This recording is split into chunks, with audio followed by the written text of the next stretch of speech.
German Chancellor Olaf Scholz is on the verge of a historic electoral collapse, with polls predicting his Social Democratic Party is heading for its worst defeat since 1890.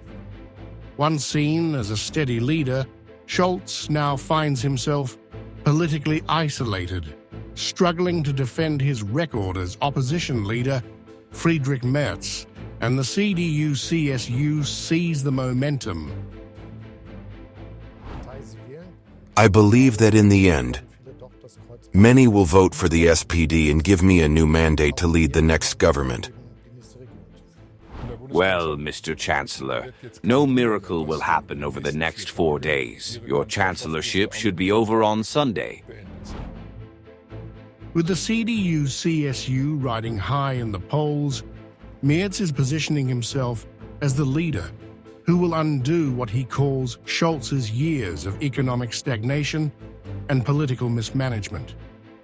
He argues that Germany can no longer afford the SPD's policies, which he claims have weakened the nation's economy and fueled an unchecked migration crisis. In a blistering attack, Merz accused Scholz of failing Germany, arguing that his leadership has left the country vulnerable, both economically and politically. I am absolutely certain of one thing, regardless of who will form the next federal government and how it will be composed. We have to solve two major problems in this country over the next 4 years. That is migration, and it is the economy. And if we don't solve these two problems, then you and we and all democratic parties in the political center will not be facing a mere change of government in the 2029 federal elections, but rather we will slide into right-wing populism for good, and I am standing here to avoid exactly that. And that is why the answer is very clear. I will only sign a coalition agreement that includes a turnaround on migration and a turnaround on the economy. With Germany's political landscape shifting, Merz has made migration the defining issue of his campaign. He warns that unless the crisis is addressed, the country risks spiraling into political instability, with mainstream parties losing ground to the far right.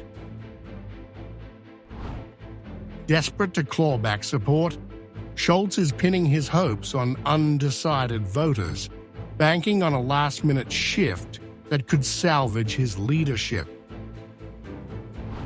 I go by what you said at the beginning and what has already been discussed here. Many people are very undecided.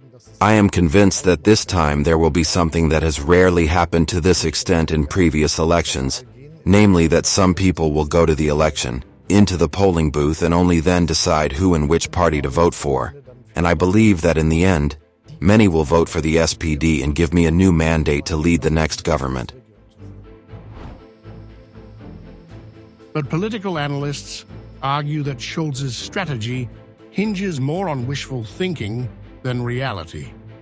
With frustration at record highs and trust in his government eroding, his path to re-election appears increasingly unlikely. As the countdown to election day begins, Germany stands at a crossroads.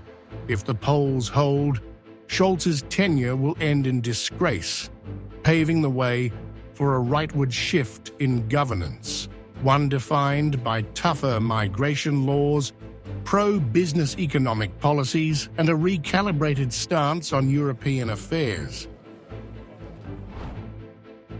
With the CDU-CSU on the brink of taking power, the stage is set for a political transformation that could reshape Germany's future. Merz has made his message clear. Scholz's time is over, and Germany is ready to turn the page.